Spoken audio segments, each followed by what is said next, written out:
Yeah. So we've been working together for pretty much a year now. Mhm. And yeah, I'd just love to hear about your experience. Totally. Um, so coming in, I just graduated from music school. So I had a lot of ideas about music, like a strong, like logical understanding of like musical materials, especially when it came to theory and things like this. But when it came to actually applying it to my guitar uh, expression, there was a disconnect kind of between like what I knew on a logical level and what was actually coming out of the instrument and how I was approaching the instrument. Um, and so pretty early on, you showed me a couple of techniques to really free myself on the fretboard with like that theory understanding I had, and really allowed me to open up my playing in an improvisational context that, yeah, has just been really, really profound and like kind of it's given me such a gateway to approaching like learning any like I guess in like a jazz context, like approaching any song and just knowing how to approach it and just like having a very clear course of attack, I guess. Yeah, yeah. And so that's been really liberating and exciting and artistically fulfilling. Cool. Yeah. And when you say it like profoundly changed, Mhm. um, I'd be curious to hear more about the profundity. Well, so I guess it's like it's a pretty emotional thing to be like, okay, I know all of this theory in my brain, but it is not being applied in a way that like is fulfilling in an expressive sense. To have that gap so drastically minimized is just a very freeing and again like kind of emotional thing because it's like now I know I can play like anything if I want and I have the tools to be able to approach, you know, any sort of like song or like if I have a creative thing and I want to be able to express it more what's the word? More oh sorry. Like in a more just like in a more I'm totally blanking on the word. Yeah, yeah, But like in a just a very full way, I can address so many different aspects of yeah. my playing. Yeah. Cool. Yeah. So let's talk about like the first few, maybe the first few months of working together. Mhm. What do you think changed in the first few months? Um, well, a very I was introduced through like the linear improvisation context or through the concepts. I was given a very clear pathway to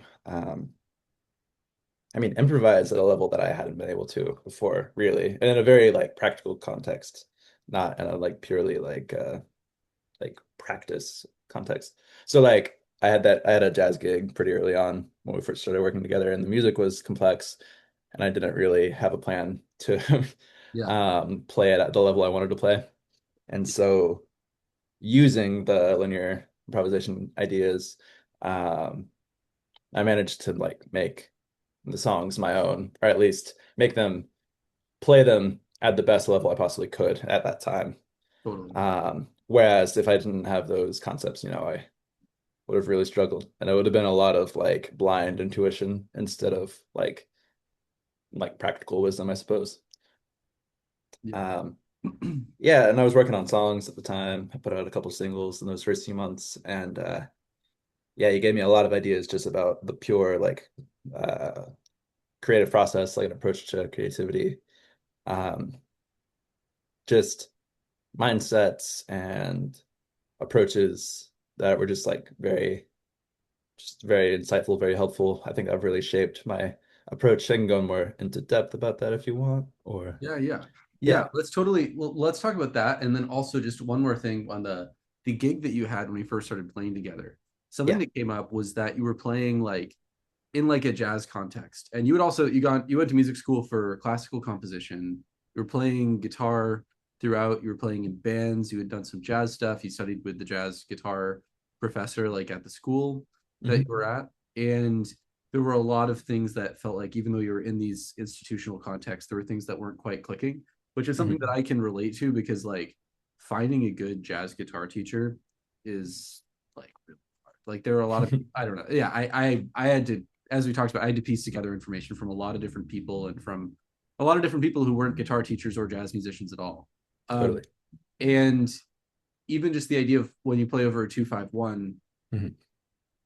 251 in G, being able to visualize A Dorian all over the fretboard, Mhm. being able to visualize D Mixolydian all over the fretboard, being able to visualize G major all over the fretboard, building the skills so that like before you actually play the note, you know what the note's going to sound like, so that you can think Mhm. like multiple sounds, or you can think not only multiple sounds ahead but phrases ahead even, because you're not just like boop bop bop or whatever playing one note at a time, but you're able to Right. think some phrases. And so getting that stuff down and then applying that to the context of this Brad Meldau tune that you were Mhm. working on. Also, wow, I know that my original sound for musicians is off, but it sounds like a war zone outside. There's just like ambulances and sirens and horns and okay. But anyway, so not musical horns, car horns. And I but yeah, so there was in particular like a Brad Meldau tune that had a lot of just like really just like pretty advanced chord changes, and Mhm. talked about using a lot of this stuff like, and just for the recording's sake, like the core idea of like linear improvisation is just like practicing by generating melodic ideas as you're playing while specifically like constricting things. So focusing on one part of the fretboard, focusing on one scale or one key or one chord, or like only two chords at a time, or just like but in a way that's generative, so that you're like digging more and more deeply into what's going on, whether you're playing over one chord or over two chords or whatever. Yeah. um yeah, and It's like so just oh, go ahead. Yeah, yeah. it's like discovering pathways, just like very clear like signals where you like the fretboard literally becomes like a map and you can see all the different directions you can go because you've done this very like diagnostic sort of linear melody discovering phase through the improvisation concepts. Yeah, and so before we get into the creative process stuff, I'd be curious to hear anything else that happened in the first few months of working together that you thought was like particularly helpful for you. Yeah, let me think a second.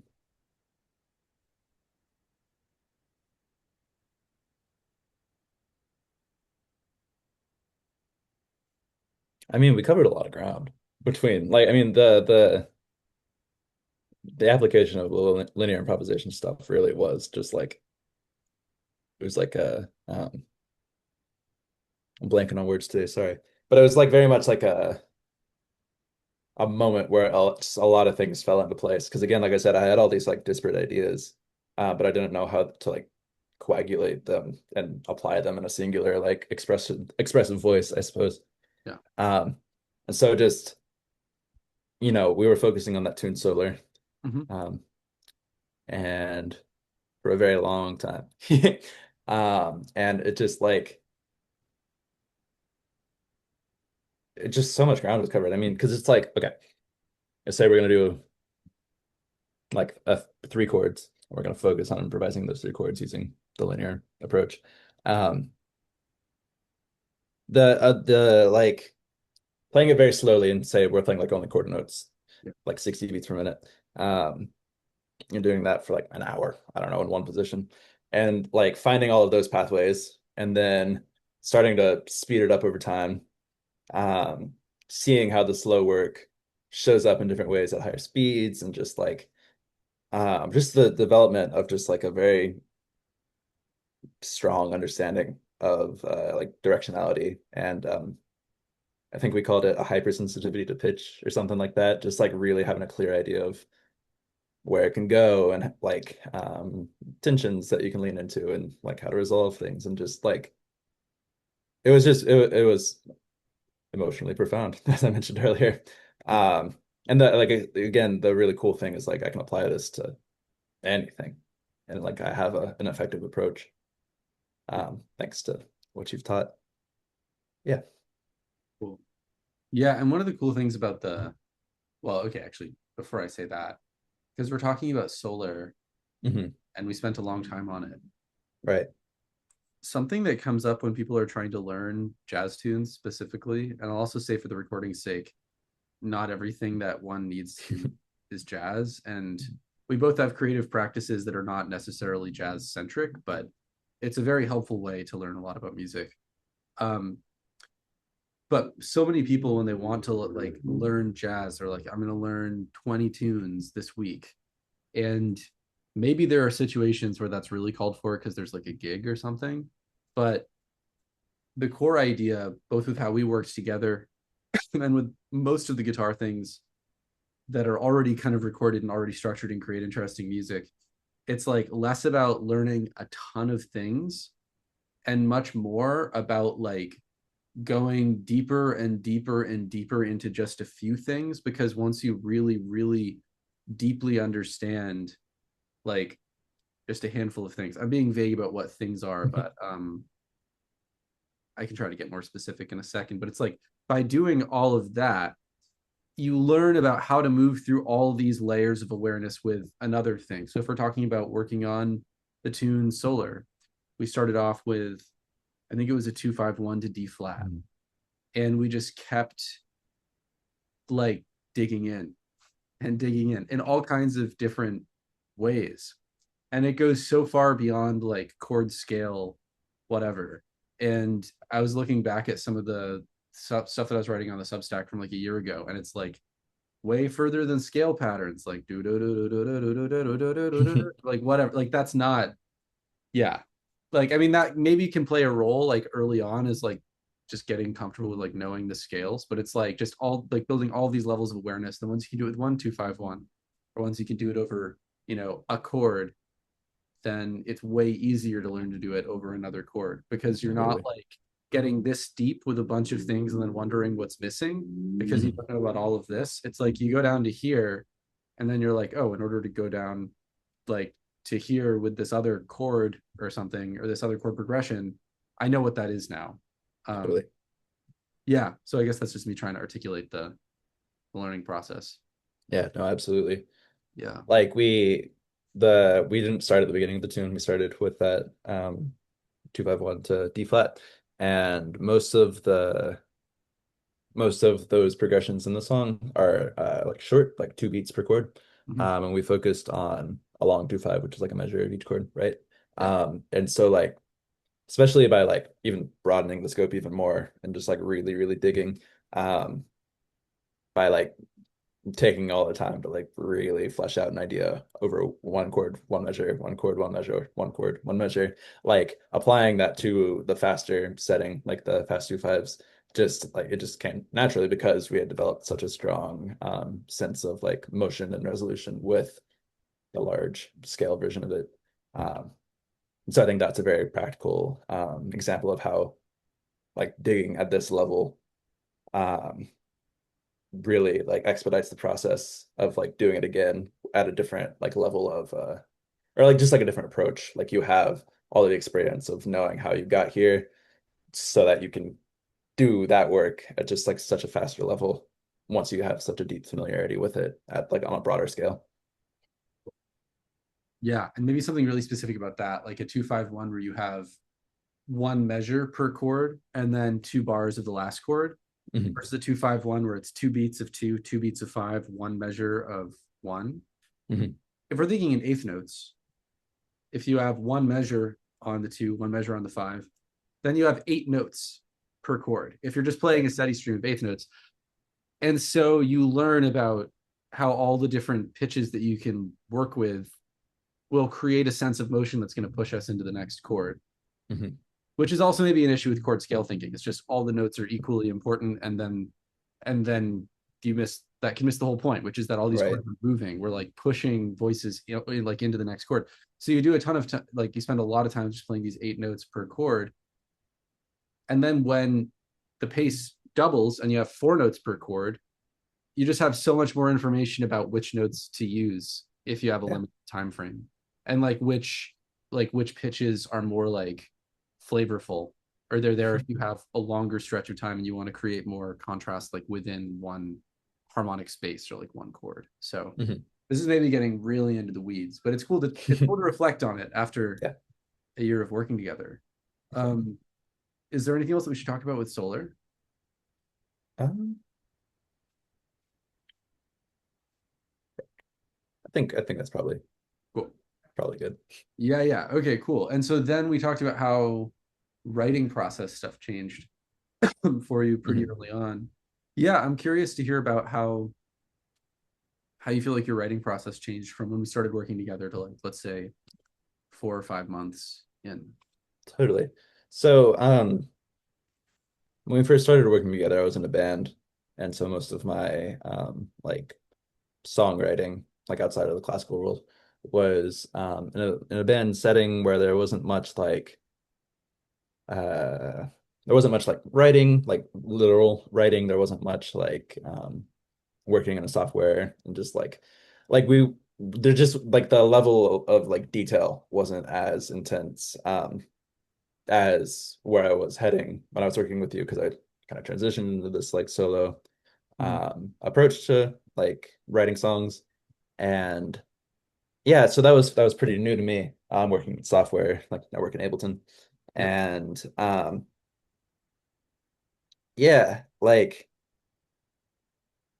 I'm just gonna kind of jump into it, I guess. Yeah, yeah. Like one of the concepts I think early on, you were telling me about this like David Lynch thing where it's like you throw everything possible at an idea and you like kind of strip it away to like the most essential or like most effective kind of like parts. I think I had this kind of idea of like when you write something down, that's what it is, and like you kind of have to stick with it, or like don't write something down until you have a perfect idea. And so like kind of getting into this like sketching space where it's like you sketch a little bit and then you adjust it, so you delete like what you first started with and you sketch more on top of that, and just this like kind of compounding effect of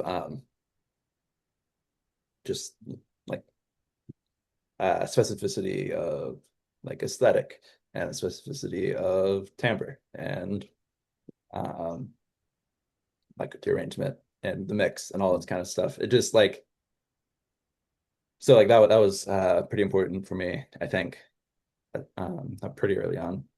Yeah, I can also Um, clarify a little bit more about that for the recording's sake. yeah. Actually, there's a Substack post about this from a year ago. I think it's called Deletion, and it's about this. It's kind of cheeky because you see deletion and you're like, what is the Substack over? But it's it's about this idea which I got from, yeah, this just like, I think there it's just like, I mean, I'm really deep into David Lynch, but this one just comes from like a clip that I've seen circulating Mhm. where he's talking about like when he was editing. I think it was Mulholland Drive. He would just like add and add and add until there was like way too much, and then he would take away and take away and take away and take away.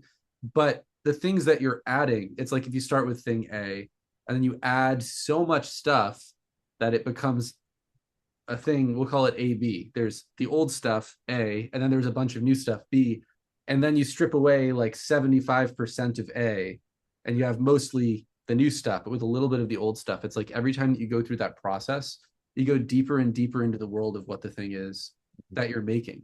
And at least for me, and this is something that we also talked about with Joe Bransford, like um, it's a lot easier to make decisions in a context. And I think for some people, the context is just what they know how to do. Or for some people, they're like, I like music that sounds like this. But Mhm. if you're into a lot of different things, which I am, and some people are, and I know that you are, it helps to have context so that you're making decisions from within the piece of music.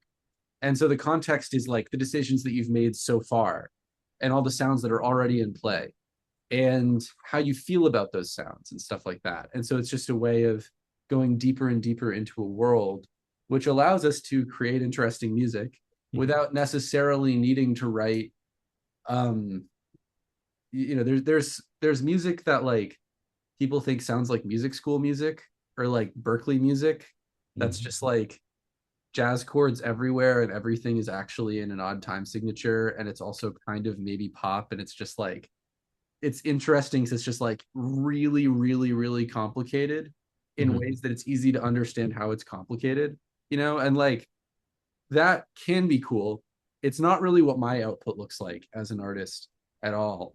And this other way of thinking, which I think is more like about distinctions through taste and through discovery, like is a way of creating things that can feel really distinctive and special that aren't necessarily so dependent on like things that we think of as being like crazy or like although again, all Right. that stuff can also be really cool as well. And I wouldn't want to discourage anybody from digging into that stuff as well. Totally. Yeah. I Yeah. didn't mean to steal your thunder there with this Oh idea. no. Yeah, yeah. Nice.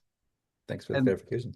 yeah, and then there was also this idea of sketching that came up Yeah. early on, which you just mentioned. And I remember when I first we talked about it or something, or I posted a sketch that really sounded like almost nothing that I made last summer while I was traveling. Mhm. And it seemed like that idea was pretty liberating for you. And so we talked about editing and deletion and revision and going Mhm. into a world. But there's this idea of sketching, which is just like going from not having anything to having something. Right, exactly. Just Yeah, like and I'd love starting to a hear world. about yeah, I'd love to hear about that and how that. Yeah, I mean,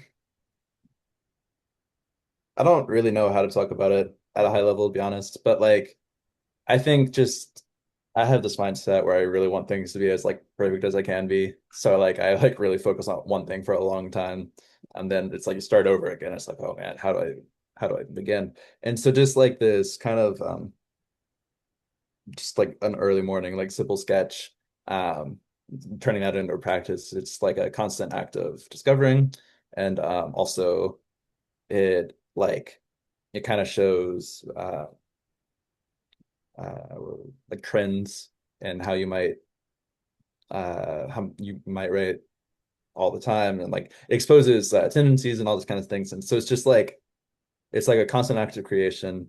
It's an acknowledgement of like your habits, and it also like by doing so, it allows yourself this awareness of like, okay, today I'm going to do a sketch. I'm going to avoid doing this one thing that I do all the time. And Yeah, it's just like, and it doesn't have to be like a super high level, like 50 track Ableton file with mixing and mastering. You know what I mean? Like, it's just like guitar and voice. And it's like, okay, this is an idea. And there's so much I can do with this. yeah, Um, yeah, I don't know. Maybe that sounds a little too obvious, but it's just, again, I think the like kind of like perfectionist mindset is sometimes a bit inhibiting. So just like allowing yourself the freedom to explore on a very like low level of like stress, maybe not like on a low level of like intentionality and like logic, but just creating to create. It's just it's a good thing to remember. totally. Yeah, and so I feel like those were some of the big discoveries that happened in the first few months of working together. I think by the time that you started working Mhm. on Solar, we kind of been working together for like 4 months maybe, but also summer. Like I know that you were traveling a bit and you were on tour, and Mhm. I was yeah. So like it was still relatively early on in working together. I'm kind of curious about like fall, winter Mhm. 2025. What you feel like was changing for you at that time, It's a good question. if you remember. I know things can kind Yeah, of like blur together. yeah, exactly. I'm gonna look at the document real quick if that's cool. Oh yeah. I'm assuming you're gonna edit this. I think it could just be, I don't know. It's kind of nice that it's just like real. My I apologies. can say, um, This is not to say that nothing ha happened. yeah, yeah. I'll just Um, pull up for the recording's sake. Basically, Elijah and I have this running Google Doc where we talk about assignments and stuff like that. And these are things that we were talking about fall of last year. And there's some of mhm, that's like spring. Yeah. Wow. I was talking about phrasing, listening deeply to Sam Rivers. mhm. Um, more talking about linear improvisation stuff. You saw it here first, folks. Brad Meldau notes. There's newer stuff. Um, so yeah, that's what's going on with this document. Yeah, I mean, we started approaching like developing a chordal library Hmm. of access on the guitar. And that's something I really want to lean into more Yeah. moving forward. But even like the work that I did do was incredibly liberating, because it's just basically like a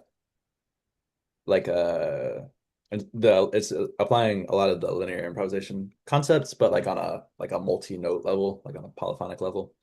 Uh, and yeah, just sort of like today we're gonna focus on D Dorian sounding chords. So like having access to the most basic information of a chord anywhere on the fretboard on any string set, as well as like access to any like top note, like melodic pitch, whatever, that's relevant to the scale. Just like having that awareness and being able to improvise on that level was, again, I've barely scratched the surface on it, but like the work I have done, it's just even that alone has been so exciting to me because I think when it comes to jazz, I'm not aiming to be a jazz musician like professionally, but I think the most exciting aspect of jazz for me is the harmonic um, level, like the complexity and like um, just like that sound world in general. So like I guess around winter-ish, we started applying a lot of those concepts from the linear improvisation to polyphonic world.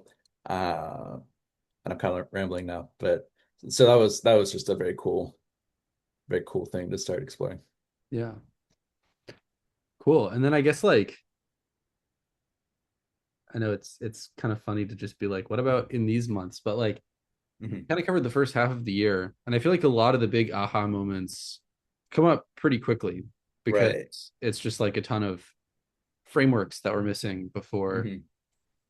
The way that the last 6 months have looked to me is like maybe less like huge realizations that change everything and more like sort of carrying out the potential of the ideas.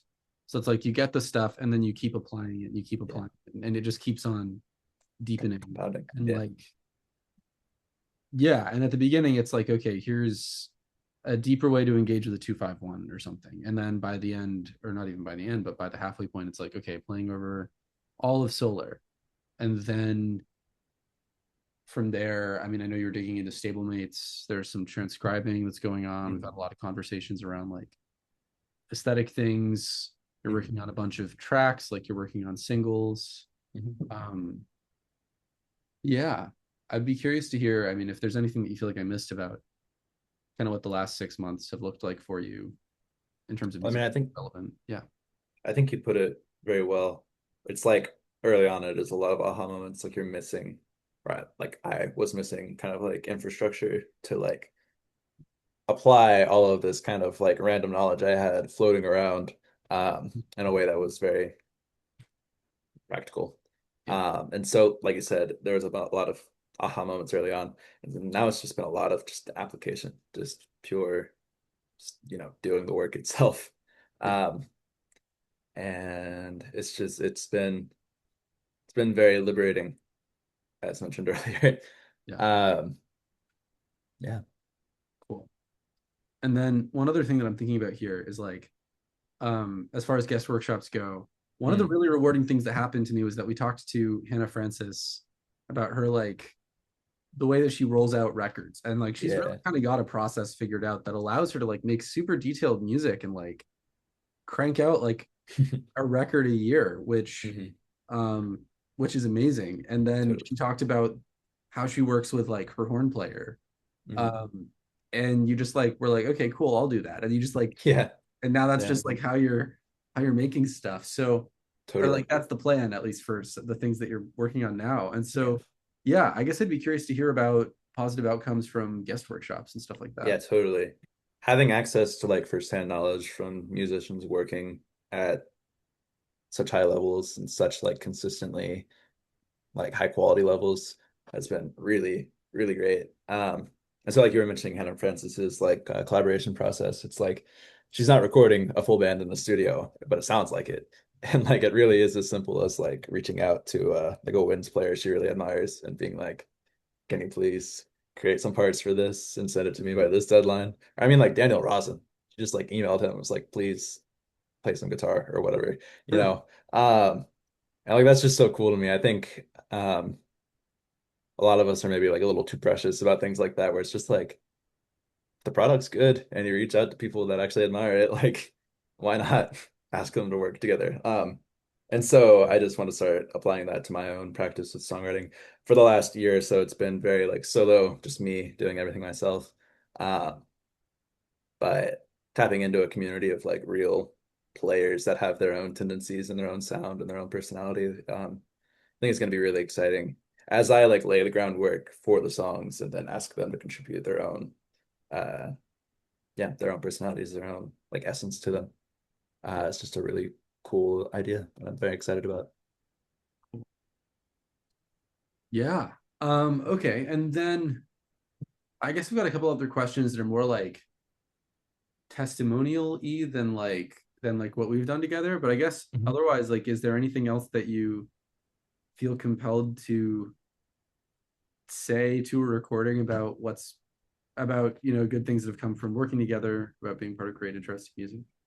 Well, I think the like the biggest thing honestly is like you can go to like a jazz guitar teacher or whatever and he'll tell you learn these triads, learn these scales. But like with your approach to teaching, uh, it's like it gives you tools, but then like the expectation is like to make them your own and to like Yeah, figure out how to apply these concepts in your own voice, your own unique way. And I think that's the really empowering and exciting side of your teaching practice. Because like again, like I said, I had all these random ideas of like theory and aesthetics and stuff floating around. But your approach really just gave I said infrastructure earlier, just like a very um, practical way to apply like high level logic. It's a weird way of putting it, but like rational thinking and applying it to your personal creative practice is just very exciting and effective. that's good to hear. I remember when I was talking to Sam Cohen Mhm. like a year ago now or more when we did our like testimonial, she said a lot of the same things, and it's really nice that a year later, um, that's still the message. So yeah, that's definitely the mission. It's Wonderful. good to hear. Thank you. Of course. Yeah. So then I guess I'm wondering like when you've talked to people, because you talked to a handful of people who have been considering joining Create Interesting Music, and some of those people have joined. Mhm. And there's somebody right now who is in the process of joining, and we're kind of figuring out some like logistical things. Yeah, I'm curious about like what you've said to them, if there's anything in particular, um, for like if somebody's like on the fence and they're thinking about jumping in. Yeah, totally. I mean, it's frankly pretty similar to what I was just saying. It's like Yeah, the approach is unique and it's like so much more powerful because it's this application of like rationality with your creative, like expressive, like opinionated and original, and like how you uh, sorry, your approach enables you to reach your highest level of expression through very like effective, structured, practical processes. That was a really weird way of saying that again. I'm sorry, but like, yeah, yeah. The to me, the biggest selling point really is just like learn to understand the fundamentals of music at such a high level that you can apply it and express yourself as confidently and truly, or as authentically, it's probably a better word, um, as possible, instead of having all these like disparate fragments of ideas that don't really connect. totally. Yeah, and I'm thinking about this because I had a conversation like this with Joe on Tuesday Mm. after the group call. He was just like really enthusiastic about everything, and I was like, should we get this recorded? And so we did. And I'm curious, yeah, like when you were talking to Joe and he was thinking about Mhm. it, because he was somebody who was like taking it very seriously, like considering whether to jump in or not. Um, I'm curious about like, yeah, if you remember anything about what you said in that context. Yeah, man. Well, so I remember like when I was talking to him, I think he was talking a lot about how like he was working on like scales and things like this, but didn't really know how to apply them to his like creative practice. And like he was in bands where like everything was kind of like purely based on intuition and like not in a very like creatively rigorous manner. And so like it sounded perfect for like your program sounded perfect for what he was looking for because it's just like here we're gonna learn the fundamentals and we're really, really, really deeply gonna ingrain them. And then it's gonna enable you to express yourself on your instrument in the way that you like very truly want to. Um, and it seems to be really working well for him. Totally. It's great to hear how effective it's been for him. Cool. Yeah, and then I'm curious because I mean, like Joe's one very specific type of musician, and then Hmm. he also talks to Alicia, who it's Hmm. the person we're just figuring out logistical stuff right now. Yeah. Um, yeah, and I'm curious about like, if you remember these conversations, I guess they were maybe a little bit they weren't super recent now. It's been like maybe a couple months, but like, yeah, if you remember anything about what you said to her, be curious to hear it. Yeah. Um, I think like with her, um, I think in our conversation, she was maybe a little worried that the program might be more like of a very like heavy like theory focus and like a theory only way, like in a not very Mm, applied way. yeah, Um, so again, it was very exciting to be like, um, it's all in the pursuit of your creative practice, and it's like um, bridging the gap between your what's the word? Like your practical know-how with your like creative intuition. Um, yeah. And yeah. Sorry, I'm just looking at our messages real quick to oh yeah, um yeah, and well, it's so she I think she was looking for a sort of all-encompassing like creative development, not just purely guitar. yeah, And so it was also very exciting to be like the guitar is kind of what enables you to yeah, get to that point, but like your approach is addressing everything from aesthetics to recording practices to improvisational freedom. And like, sometimes we talk about voice and like, you know, affects of a voice and just like, yeah, very, very good, convincing stuff in my opinion. yeah. Cool. Yeah, and so I guess because we've worked together for a year and we're continuing to work together, which is great. Um, I'm curious about where you want to go from here. Totally.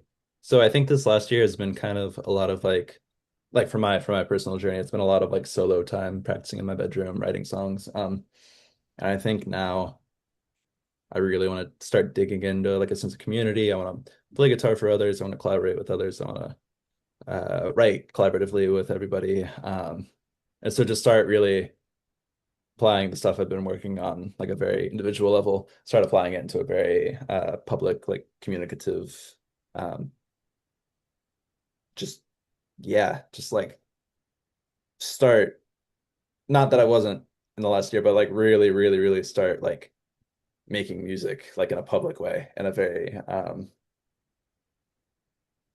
yeah, just like showing who I am. Um, kind of struggling to articulate what I mean beautifully, but like, yeah, I think the next steps are really just like getting out there, like into the real world, um, and showing how I've developed and who I am, and with the confidence that has come with the last year's work. Totally. So yeah, very excited for that. Yeah, and then if we think about the fact that now this is what you want to do, and we think about where you were like a year ago, Hmm. um, sounds yeah, it's cool. I want to have something more profound to say, but it's like Hmm. you're just in a very different situation. Totally. Well, I mean, I was coming out of classical music school. I was like, do I want to pursue academia? Do I want to go into like noise music or free improvisation, all this kind of stuff? And, you know, I think I have the tools that were like, I'm about to sneeze, sorry. I'm apparently not. But like now I have so much more clarity about what I'm working on and how I'm trying to express myself. And it's not shooting in the dark. Like it's this very kind of structured approach. Yeah, and it's exciting. Again, Cool. Awesome. Wow. 45-minute conversation. I wasn't looking at the time. Well, I think we covered a lot of ground. Is there anything else that you think we should add? Um, um, I mean, it's just been I've just grown so much. Like trying to Yeah, create interesting music. cool. Cool. Awesome. All right. Well, I'll turn off record.